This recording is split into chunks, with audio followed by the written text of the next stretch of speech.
Hello, I'm Paul Briley, and you're listening to Off the Comma. I'm a human who cares about supporting other humans. On this podcast, we'll explore all facets of what it means to feel stuck in life. We talk with people just like us who have found themselves sitting on a comma and not knowing where to go next. We'll unpack the experience with them, where they've been stuck, what it feels like, what they experienced, and what they learned. My goal is to inspire you by seeing yourself in others. I believe that when we feel more connected and seen, magic can happen.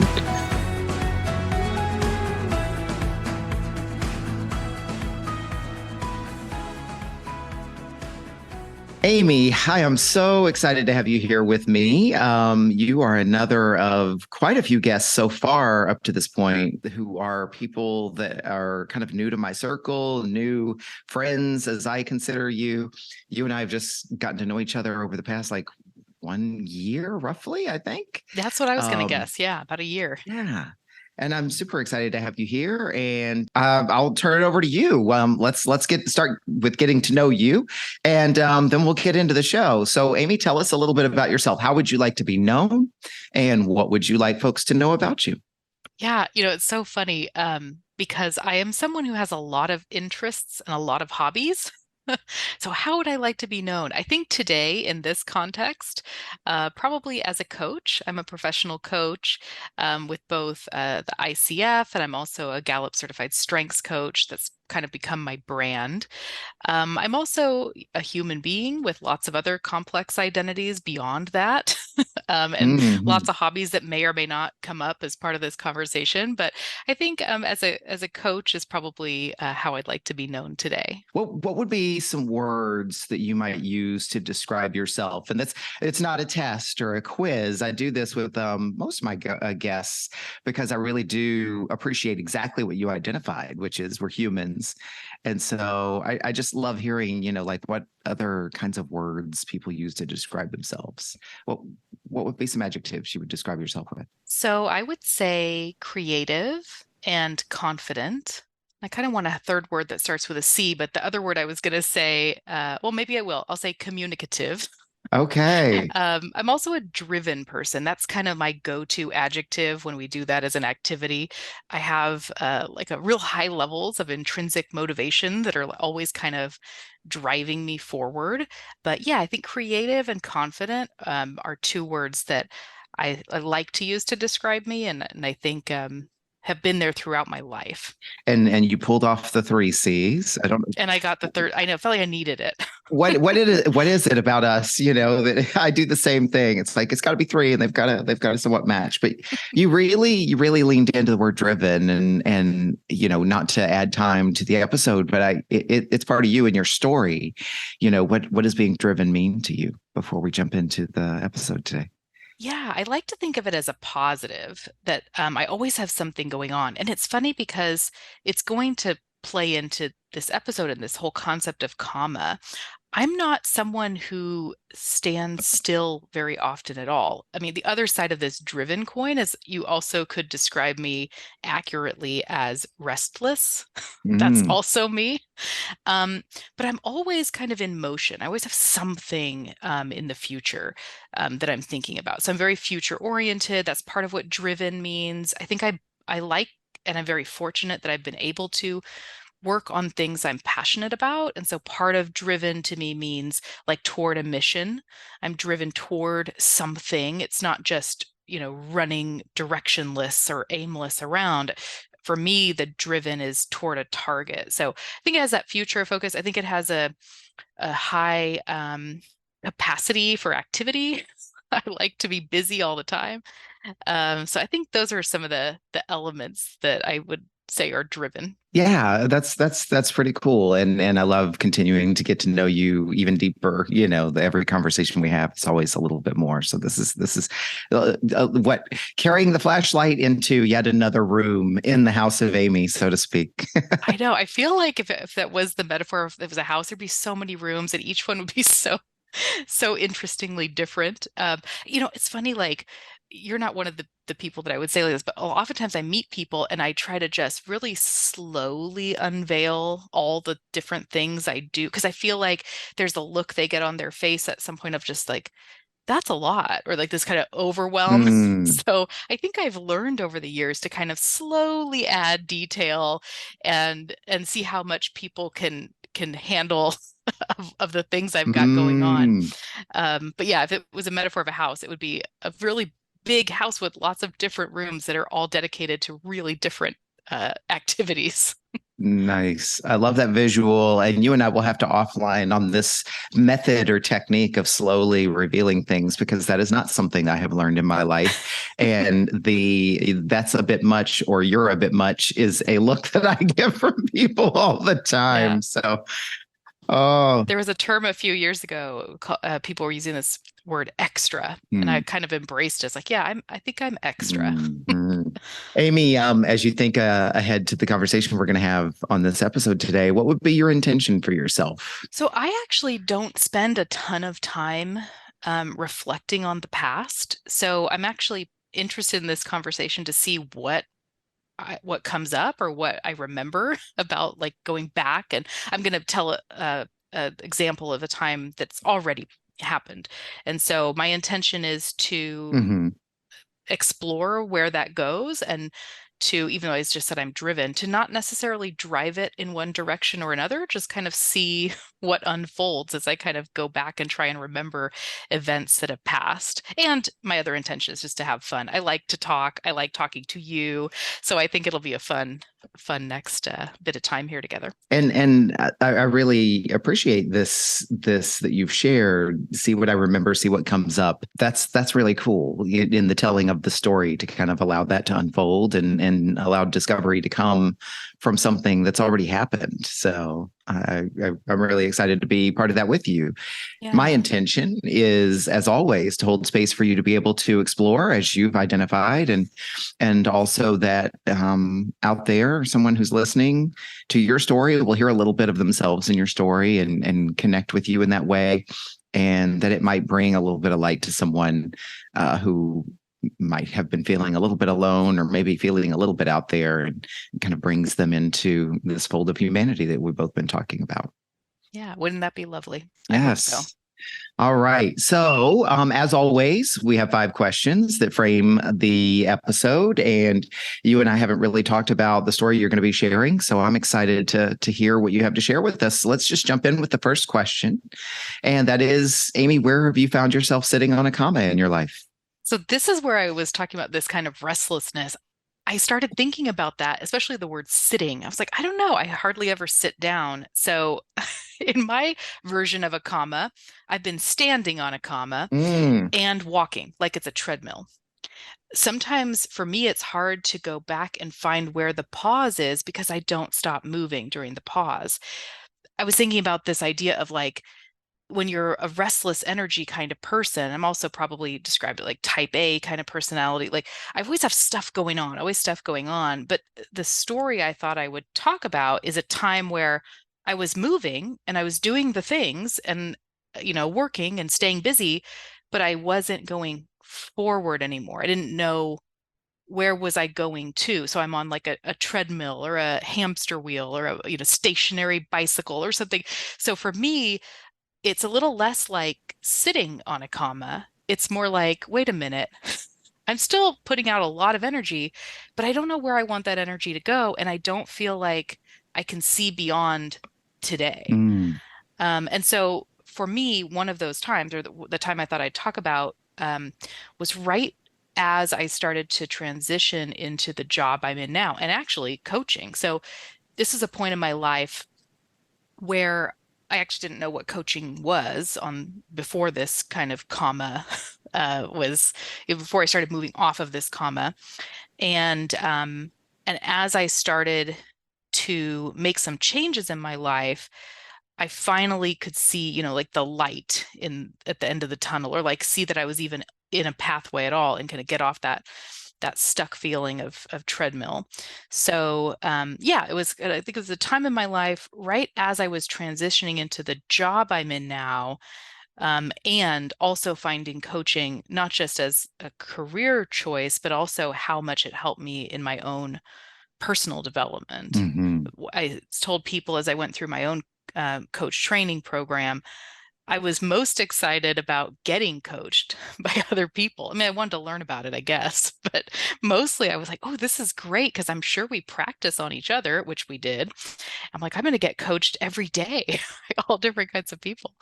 So that was kind of the time I was thinking about and reflecting back because it ended up being a springboard for all these wonderful things. Mm. If you fast forward, 5 years later. Well, and I want to kind of reflect something that you shared. These are my words, so correct me if I misstate. But as you were describing I didn't even notice a pause. I was in movement. Couldn't see forward. I was on the treadmill.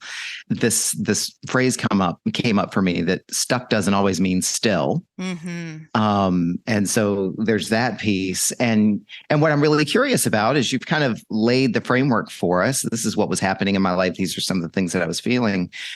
What was the stuckness? What was the comma? What were you actually stuck about, or whatever other word fits? What was going on at that point? Yeah. So I was coming up on about 10 years of work in human resources, which is a great career. I think it's another one of those kind of like best kept secrets of like, I didn't even know Mm, what that was as a kid, and then I ended up there kind of by accident. And I liked the work I was doing okay. As I was learning it, I enjoyed it quite a lot. But then it became like I needed something new. Like I had learned, I think what I was going to learn from working in that field. And I hadn't thought much about it the entire 10 years because I had this amazing mentor who happened to also be my boss at the time, who I just really admired. And one of the reasons I liked my job was because he was an example to me. I've told him this before. I felt like I was taking a master's class in leadership working with him. mm, I just loved his style. I loved it. And he always had a vision for something. And often that vision helped me see my own future.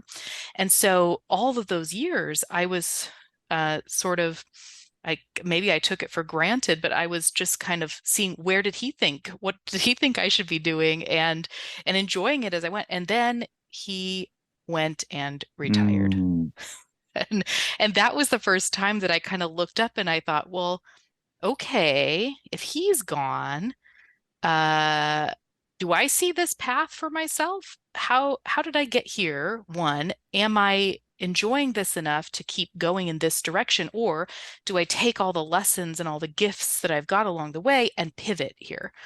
And that's kind of a scary thing, right? And so meanwhile, I'm moving, and something else was happening. And this is something in my own story. I don't know if you've ever seen the musical Wicked, mm-hmm, but there's these, it's Wizard of Oz, and so there's the flying monkeys, and anyway, they have this kind of like this vault door that they open, kind of cranking open the door. And I've told people in the past, like me accessing memories in my own brain feels like that. Like you have to slowly crank open. It takes a lot of force. So as I slowly start to look back through the past, I often forget about this part, but I had broken out in a rash. And I went to the doctor, and it turned out they told me it was stress-induced eczema, mm, which I didn't know was a thing. And so I had to and it was painful. It's actually really painful. And so not only was I feeling really sad that my mentor was retiring, and I really did, I just loved working with him. I felt like my beacon for the future was gone. So now I had to make choices for myself. Not that I wasn't before, but it was like now it was all on me to figure mm-hmm, out where I was going. And there were clues that I didn't like the human resources work I was doing as much as I might have thought in the past. One being I was breaking out in a rash from stress from a project I was working on. So there were these kind of clues. And it was, I think, with his retirement, it also seemed like if I'm going to make a change, this is probably as good of time as any because things are already changing. There's a kind of thought about change management that sometimes people think, oh, well, since everything's changing, let's not add any more change. On the other hand, sometimes it's easier to change when everything's changing anyway. mm-hmm, mm-hmm, So for me, it was a little bit of that. It's like, well, things are changing anyway. Maybe I have a chance now to ask for something new. And then I came up with the problem of what? What is it that I Mm, want? And that's where that yeah. comma Well, feeling comes in. It's like, I don't know. I don't know what I want. well, and before I want to see where that goes too, but I want to kind of really acknowledge and reflect on some of the things that you said, because what I'm noticing in what you shared is that on the one hand, it's almost like this unfolding of awareness for you, because on the one hand, you described being, it sounds like somewhat comfortable in that line of work, really enjoying your mentor. It's not that you didn't make decisions for yourself, but there was something, some sort of a safety net there that created a safe space for you to make decisions. And there was always going to be someone to kind of sounding board off of or what have you. Well, and part of my mission, as I saw it at that time, because I'm somebody who I really value certain relationships in my life, part of my mission was I wanted to support this leader. Like that was important to me. And so if Mm, there was something mm. that would make his job easier, or if I could support, like that was really fulfilling to me because I believed in what he was doing. So part of it was that. And that trap that, people fall in sometimes. I was also good at it. Like I was good at it. I got Mhm, mhm. recognition for it. People liked that I was in that role, by and large. I don't know, maybe someone listening to the podcast who knows me is like, I don't know what everyone thought, but most people, I think, it was working out. So sometimes there's that trap of like, well, I'm good at this. It's helping people. Yeah, So isn't that I'm being paid for it? I have, nice job security. I like where I work. And so is that enough? Like, should I dream bigger than that? yeah. Well, So I think all of that was going on. that's the part that I kind of noticed as this unfolding is, on the one hand, as long as your mentor was there, things seemed okay. Once you were faced with this reality of your mentor retiring, then all of a sudden, I said all of a sudden, you start to notice the stress induced eczema and other things that are starting to reveal to you that now it really is time, whether that may have already been there or not. Like you said, kind of all the change started coming, and then it's okay, all the change, right? Yeah. It really seems like it was this path of awareness, because up until a certain point you were in it and that was what you focused on, and then once it started to change a little bit, then the vault did start to open, because then you started seeing a lot more. Yeah. And it was like, sometimes you have like I had a lot of loyalty to this person too. Like as long as he was there, I wasn't gonna I wasn't gonna leave, right? And all of a Mm-hmm. sudden, this happens in life too, we have some of these like key kind of anchoring relationships in our life. And so when a key person, something happens to that relationship, like it disrupts the entire system, the entire network. Mm-hmm. And I knew, and I had lots of notice. I knew this was happening. I was preparing for it, but it was still very like disorienting. And yet, like now thinking back, I don't, I don't remember how I felt about at the time if I looked at it through this lens, but it's also there's a lot of opportunity in times like that as well. Like it Mm-hmm. opens up things and it changes. I said creativity was one of my words. Like I could create new things that I maybe hadn't thought about before. But yeah, yeah, everything you're saying, that's right. Well, and you had just said, and now what? Right. So, well, let's kind of invite you to answer that question, or continue the story and answer this question at the same time, because the next question is, sitting on this comma, what did that create for you? So you decide, how you'd like to blend those two elements of your story together. But what did happen next? Yeah. What did it create? A lot of fear Mm, and anxiety.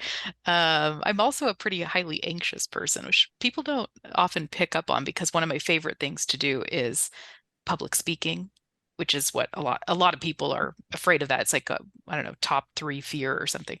So hmm. because I like that, I think people don't often think, oh, I'm also a highly anxious person, but I am. And so I was really I wasn't afraid that like I'd lose my job or something because I knew someone else would come in. I was afraid of who was going to be my new boss because that Hmm. relationship my entire life has always been like um, a key relationship for me. And everybody wants to have a good boss. I've been really lucky. I've had some amazing bosses, including my one right now, the person who came in next. But this time, I didn't know who this person was going to be, and I was really nervous. Like, what if I don't like this person? What if I'm going to have to make a big dramatic change? And so, else did it open up? Um, Actually, it opened up. So when my mentor boss left, it opened up actually a lot of time. And as much as Mm, I really loved working with him, it also was a lot of projects I was always doing. And, in that kind of in between, when I didn't quite have a new supervisor, the projects kind of slowed down. So it was just back to like, what's the necessity kinds of things, because there wasn't a new vision and there wasn't a new charge. And so it opened up some time.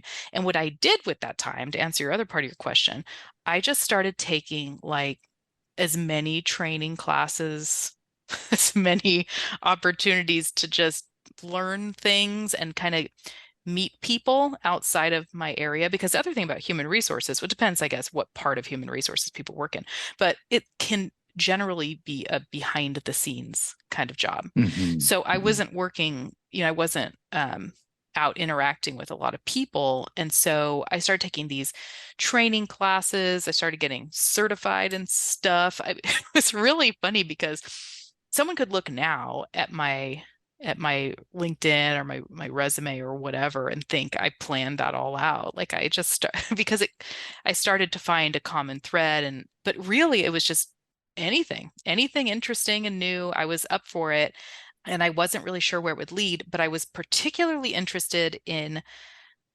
offerings that would help me learn more about myself. Hence why coaching was so appealing. Uh, Yeah, I'd love to step yeah. in on that for just a second, because when you said, okay, it created time, and so I started taking all kinds of classes, the question that comes up for me is, what prompted you to go that route? I think you're about to answer the question. Actually, I could have left this alone, because you said I focused on classes where I would learn more about me. But what sent you down the path of, I'm going to use this downtime, my word, not yours, but I'm going to use this time to actually take classes and learn and develop skills and so forth. Why that path? I think for me, it's probably, I have a two-part answer. One is, I mentioned before, I'm a restless person. I don't like a lot of downtime. Like, so I had to fill it with something. And I'm not saying that's good or bad, and I'm not advising people like just fill all your waking hours with something to do. But that's why I did it, because I like to be busy. And the other is, which I haven't mentioned yet, but I work in higher ed. And so I work in a learning environment. I mean, I consider myself a lifelong learner as well, but part of working in higher ed, at least where I work, is we have access to lots of learning that's embedded in our organization. We have our own learning and development that has all these classes and programs. And so I think part of it probably was just I'm Mhm. in the industry, like our business is learning. So it's always on my mind, and I'm surrounded by resources. So I think probably, yeah, my restlessness and looking at what's the easiest thing to do. Oh, work is doing another class. Maybe I should go to one. It's been several years since I've actually signed up. I think that's an important distinction to call out. Is it was there, it was kind of the water you were swimming in. Some people would say, well, it takes a lot of effort to go and sign up for a class and so forth. And And will their work it support it? Mine is very supportive of that. yeah, yeah, but I think the point is that I kind of wanted to call attention to is you were able to take advantage of an option or a course of options that was right in front of you. In Hmm. this case, it was classes. In this case, they were accessible and easy to get into. But if somebody's sitting in a different environment and sitting on a similar comma as yours, you don't have to do what Amy did and go find classes. What is an option, or what are some pathways that are actually already under your feet? So Yeah. so it's kind of cool. I mean, obviously I'm biased. I come from kind of a learning world too. So I was like, yay, classes and so forth. But also I want to call attention to what you said, which is, and that was relatively easy for me because of where I was. Yeah, So and many of them were either no cost to me or supplemented because of where I work. So, mhm. yeah, I think maybe the transferable takeaway might be what resources might be sitting right in front of you that you maybe haven't taken advantage of or did, but it's been a long time. Hmm. I've been with my employer for 16 years. And so I think when I was new, I took a bunch of classes, and then you just kind of, if it is the water you're swimming in, to your metaphor, it's like you kind of tune it out. Hmm. Like it's not a big deal. You're like you're around it all the time. It's like you could always access it, but I hadn't. Yeah. So Yeah. it was kind of re remembering and reconnecting with resources that were always available to me, but it wasn't on my radar, or it just, I kind of had pushed it aside. New sense of purpose now too, Yeah. right? Yep. That's a perfect segue into the third question, because the next one is, what did you learn about yourself? So many things. Um, I learned so many things. Um, so my first big takeaway class was this was the time in my life where I got to take the Strengths Finder Clifton Strengths Assessment for the first time. And hopefully not, that's okay to say the name of it. I'm not necessarily advertising it, but for me, it's a personality assessment, and it tells you things that might be true about yourself. Mhm. And I've always loved assessments. I love quizzes. I love even just memes about that might be about me Mhm. on Instagram. Um, and this assessment it was the closest any assessment had ever gotten to like who I am, who I think I am. And that moment for me reading that it was this spark that then I started really following that down. So what did I learn? Well, I would have said I learned it. I'm even saying that now, but really it was more about remembering. Actually, this whole journey was about remembering. Sometimes people, me, can be so driven to move that we get off of a track, or we forget like who we were when it started, because you kind of follow a pathway somewhere, and it may not even be bad, but it just might not be totally authentic to you.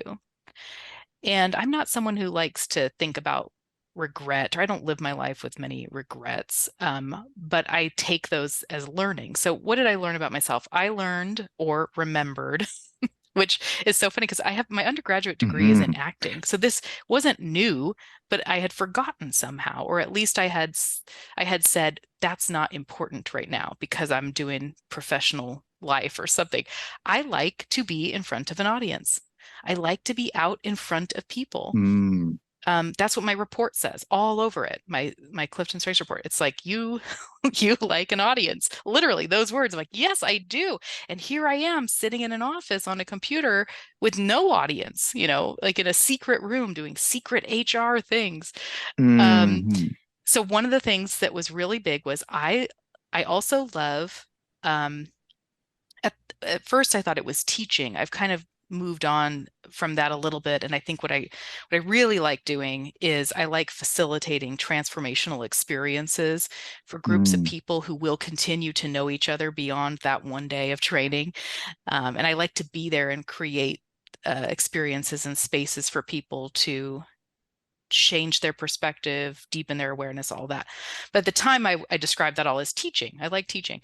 And so I thought, I need to find something to teach. So my two biggest takeaways at that time that I learned or relearned or remembered were I need to get back out in front of people. That's when I'm happiest.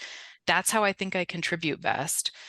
And so what did I do? It was, when you have like an intention and then all of a sudden the universe, or whatever term people like to use, starts like just lining up to make it happen. As soon as I Mhm. set that intention, it was there was happened to be a certification course in that exact assessment coming to my town. And there was like one space left or something.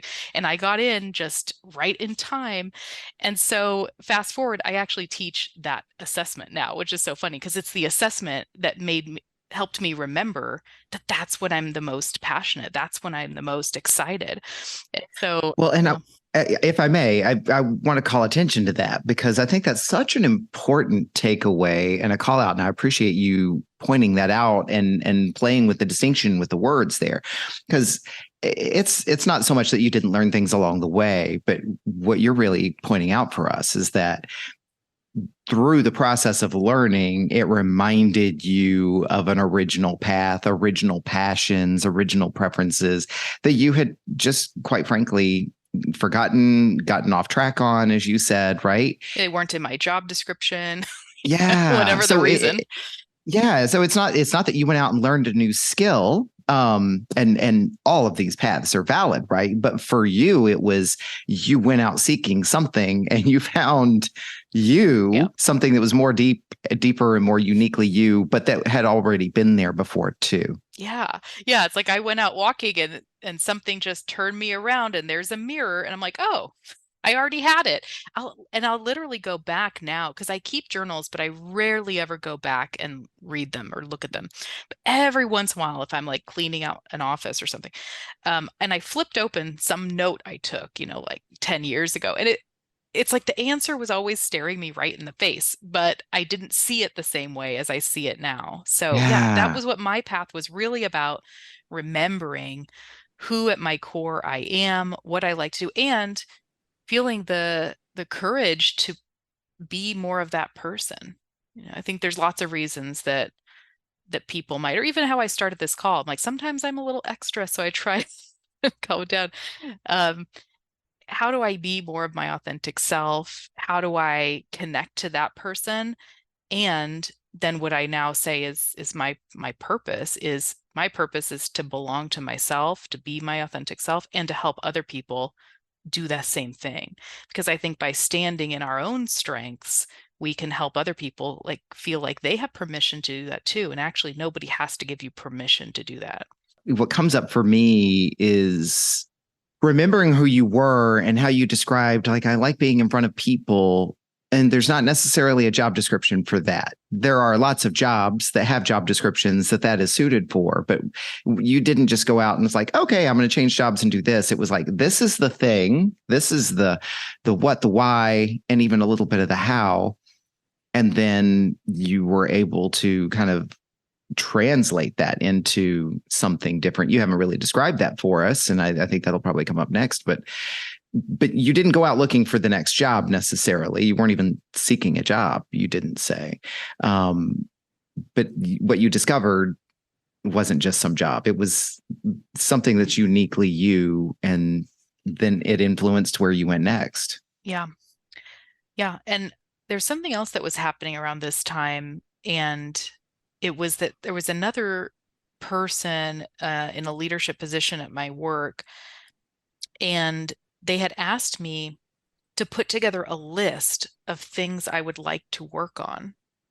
And it seems like in some ways it's like, oh yeah, of course, we should all be doing that, right? But how many times does a leader in a workplace come up and say, what would you like to work on? So I was also given this opportunity. I now know in Strengths Land that I lead with influencing themes. And I right away there was something in my brain that's like, you can't throw away this opportunity. Like you need to really think about this because someone's asking you, you have a chance to show it to someone at a level who could actually make that happen. And that was, it's funny because that's what coaching is all about, right? It's like getting us to like figure out what is the outcome we want. But I hadn't really done that. I think I was also making a transition in my life at that point from being fulfilling tasks that were assigned to me into more of a, now I'm coming up with the things we're doing. Like I'm designing the projects and more of a leadership role myself. So that was really, it may seem like a small thing, but I remember it. I remember spending hours on this list of thinking, what do I ask for? Someone's letting me ask. And I didn't know what the answer would be, but I felt like it was important for me to come up with something because I don't want that to pass me by. What was important about that to you? For you to spend that much time and effort and focus on it, what was happening for you there? I think you mentioned before I really wasn't looking for other jobs, but I would have said I would have been open to it because my tether was gone. So I could have been like, nowadays, like, people are always trying to recruit people from other places. Like I would have been maybe a flight risk Mm, because I didn't really know and I was open to different things. But I think deep down, like I didn't want to have to leave. Like I wanted to stay. And maybe this list was a glimmer of, hey, maybe I can stay here and do whatever it is I want to do if I can just figure that out in time to get it on this list. Like this list is hmm. my ticket to liking my job more. And I'm really a big proponent of like the whole work I do in workforce development and coaching. I'm primarily an internal coach, is we spend so much of our lives at work, most of us. And if we can make that even like 10% more enjoyable, like it's it really has a profound impact on people and their lives. And so here was a chance for me, not like and again, I didn't like I wasn't burnt out, I wouldn't say. I didn't like really extremely dislike the work. I wanted something more. And here was the like a ticket to, okay, well, what is Hmm. it? What more do you want? And the fact that Yeah. it was coming from someone who actually could approve it, could make that happen. That was the other key thing. It meant not only is it an activity, like making a wish list, but it's possible. A little bit of a checkbook analogy in there, right? Like this isn't just somebody's asking me and they've got a checkbook in their Yeah. hand, so to speak. It's kind of an old metaphor, Yeah. but colorful, right? Yeah. But yeah, Yeah. I get what you mean. Yeah. It's the person who can actually like, yeah, who has the code to Yeah. sign Well, and there's off. got to be Yeah. something powerful about that person of influence and position of power asking. Yeah. I mean, there's something more too about that possibility in there. Amy, what's changed for you as a result of sitting on this comma? I think you've kind of already described a little bit, but what would you add to that question? Well, my entire job ended up changing Mm, completely. And now I'm working in my dream job. It's like I got to write it. And so it's exactly what I wanted to do. What has changed because of that? I'm happier, I would say, overall. mhm, I get to see the impact of my work more directly than I did in my other job, which is really important to me. I think about people I've gotten to coach or teach or whatever workshop I'm running, and I think about kind of the ripple effect from that, and that really is fulfilling to me. So I feel like my work is more meaningful to me.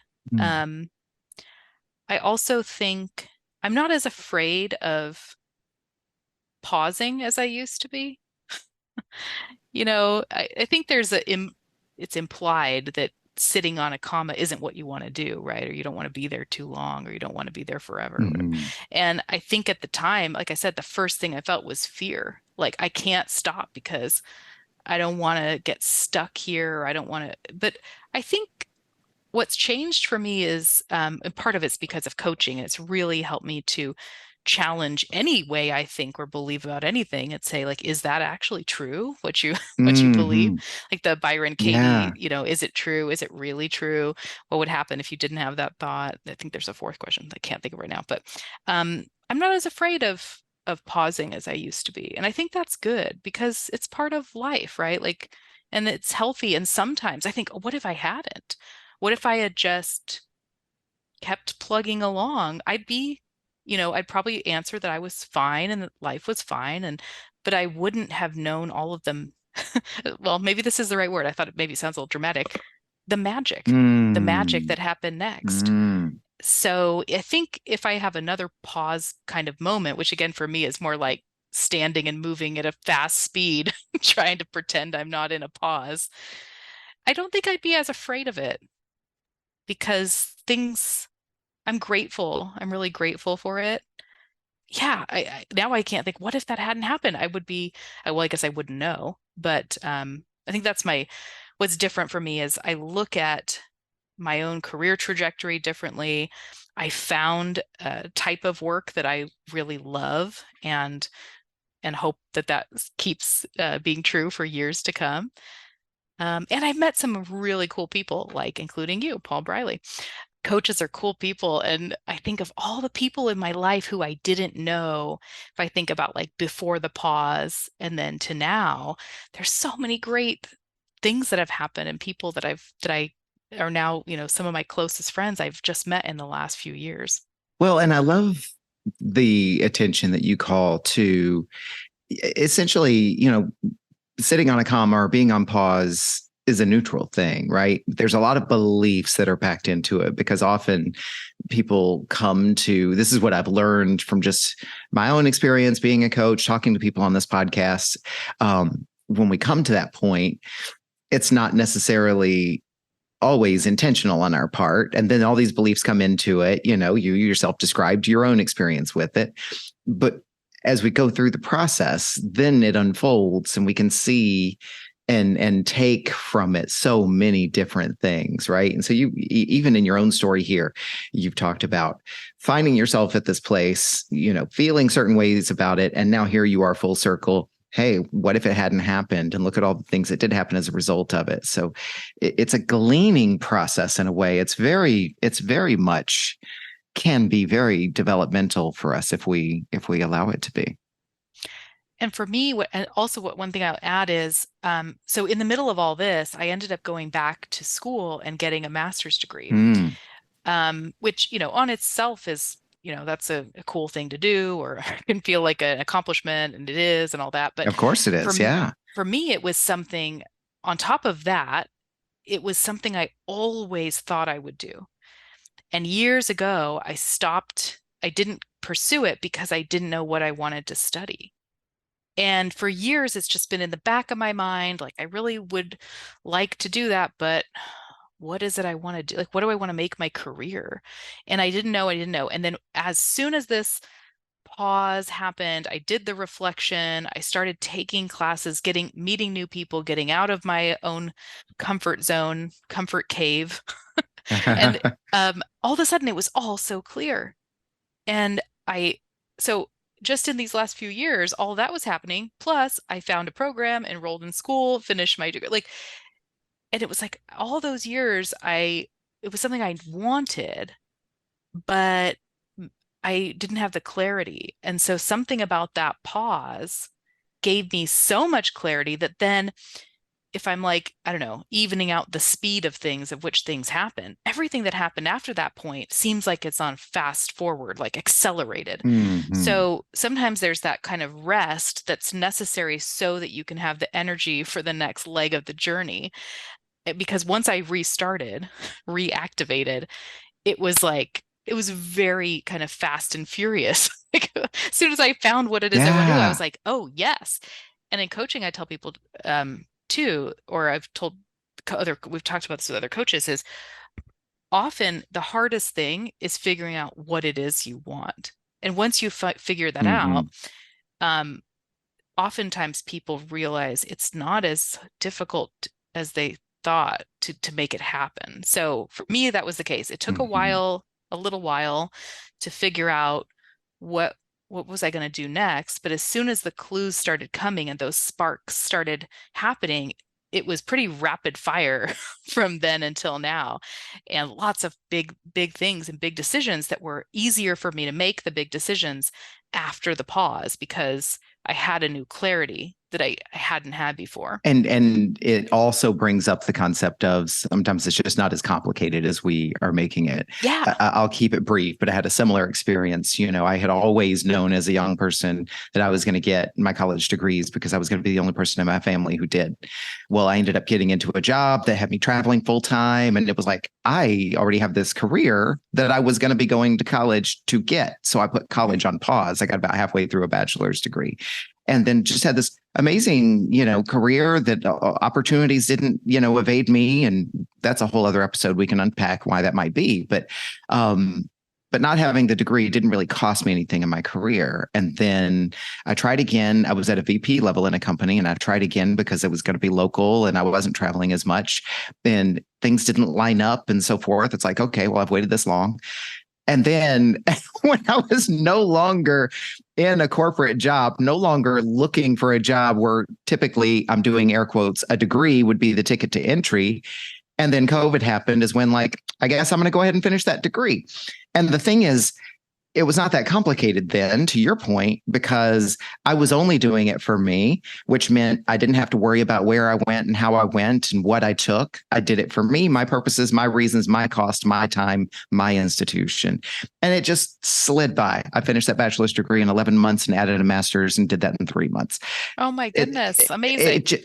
But the point that I want to reinforce what you've shared is that all those years, I kept thinking a certain way about myself because I didn't have those degrees. But by the time I was ready to get the degrees, they only mattered for a very small and specific reason anymore. It just wasn't that complicated. It's funny how things will unfold.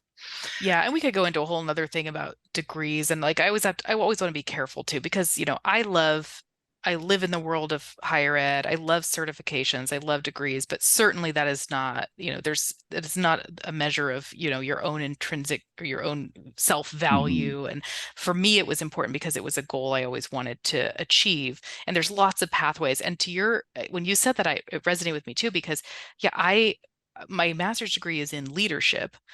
And which later I was like, of course, like it was always about leadership. Even the story I told you about my mentor, I was always interested in leadership. But I had the job that you probably would go to get that degree to get. And so going into it, I was like, I already have the job. Now I'm just I want to have this experience for me because it's something I've always wanted to do. I like school. I've always liked school. And so whatever those reasons are, but I think kind of like earlier, how we did the transferable thing, of course, I'm a proponent of education. That's my industry. That's like, it's a big part of my life, but it's not everybody's path. But maybe there's something that, again, it's that remembering. What is it that was important to you? Is it still important? Maybe it's easier to do it than you thought. That's what I found. It's like, or easier now, right? Right, maybe. Exactly. I mean, another direction we could go is maybe we forget things for a reason because the timing isn't right. Yeah. You just never know, right? Yeah, I know that could be a whole nother call. Yeah, right. I know. Awesome. Okay, things to talk about. Do a whole separate podcast. It's like Paul and Amy talking, our musings. Let's start to bring things to a close. Last question, and I think you've really already revealed some of this to us a little bit, but I want to ask it. So, what does getting off a comma look like to you, or for you? I think it's clarity, because I think there's a difference between being on a comma. For me, again, I'm defining that as like where I don't know what's next versus just going slow. You don't have to be moving fast to be like, you can be off a comma and also moving slowly through something. For me, off the comma means I can see a little bit about where I'm going. I have intentionality. I have a goal, maybe. Or even at minimum, like I'm a very future oriented person. So I'm usually thinking like several years out. But I think even in its basic form, off a comma for me means when something's in front of my face, I know if it's for me or not. Like I have some of that haze is gone. I think part of the comma for me is like, I don't even know. Like, I don't even know anymore. What is it, that I want, or where am I going, or what am I doing? I think for me, that's the comma feeling is kind of lacking a direction or feeling like it. And once you're off the comma, even if you're going fast or slow, or you're doing 100 classes or none, it's having that hope in your mind of like, there's something I'm working toward, even if that thing changes. Because I think we walk, sometimes we run. But knowing that there's something for us in the future, that's the kind of off the comma feeling. It's this knowing piece, right? And it's a spectrum. Sometimes we know and we're clear and we're headed and we've got a plan.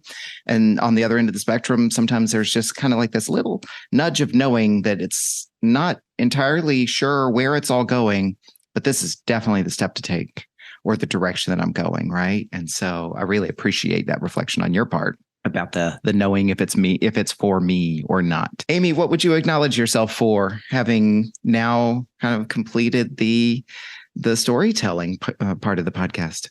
Well, I did have fun. That was one of my intentions.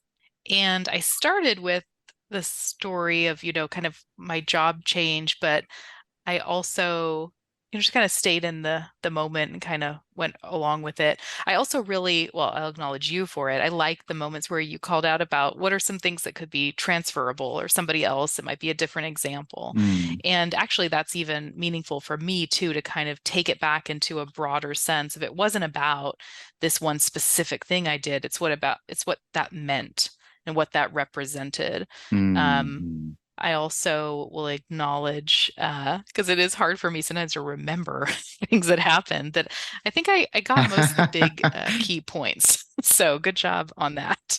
Nice, nice. I really love how you leaned into remembering in your story, because it's such a really rich pathway to explore, and so that's going to be a really cool kind of thing for me to bring into my journal prompts and some of my reflections and so forth as well. So, Amy, tell us, how can people find you? Yeah, so I'm pretty active on LinkedIn, and I know you have show notes that'll say, but it's just, if you search my name on LinkedIn. And then I also have an Instagram page. So I post some quotes and things there, and sometimes I do little videos. My Instagram is at Shuman Coaching. And those are probably the two best ways. And if someone wanted to message me through either of those, I respond to messages in both of those platforms as well. Okay, nice. And then, like I do with every guest, because I believe firmly that it's an important part of everybody's story, is who do you support? Who do you want to give voices to? So, who would you like to acknowledge and maybe lift up or promote or give a little extra boost to, that might not otherwise get all the publicity that they deserve? And that could be individuals, creators, organizations, or causes. Yeah. So the main organizations that I like to support, and I like to support a lot of organizations, but I really love performing arts, especially performing arts for children. I mentioned earlier I think my undergraduate degree is in acting. Theater did a lot for me to say confidence is one of my top three words. And so I believe in the power the arts education has for children. So I'm in Yolo County. I like to donate to theaters here in my local area, but I would probably plug donating to any local theaters. Theaters also really took a really hard hit during the pandemic. They were one industry that couldn't operate at all because of regulations and things. So they are really trying to find their way back. And that's supporting live theater is one of my big ones, or just buy a ticket to go see a show. That's another way you can support live theater. The other one is NAMI, or NAMI, NAMI, the National Alliance for Mental Illness. Allegiance Alliance. Anyway, they have chapters in different cities. There's one in Yolo County where I'm located, and also there's a national. I had a friend who has passed away, and he used to be very active in that group. And I believe in the support that they give. I think in coaching, also, I think a lot of us coaches have a lot of heartstrings pulled into the mental health space, Mhm. and they're just a really great organization. So you can donate to them nationally, or they have local chapters as well. Right. And then you also had referenced the YOLO Food Bank and Clifton Strengths. Oh yeah, so I like food bank is always good. We have one here in Yolo County. I'm just coming out of an appointment with ICF, the International Coach Federation. There's so many great nonprofits out there. I tend to like donating locally, so that would be my suggestion, is people, donate to the people right in your city. But yeah, YOLO Food Bank is another great organization, and hunger and food insecurity are really important issues. We, I think in coaching, we talk also about needs. Like there's some basic human needs that have to be met first before we get into all this stuff we're Mhm. talking about today. Like what would be my dream job? And like there are people who don't have enough to eat, and that's a level Mhm. one basic survival need. And so organizations that support that also are really I just have a lot of respect and admiration for people doing that work. And so that's another great place to donate.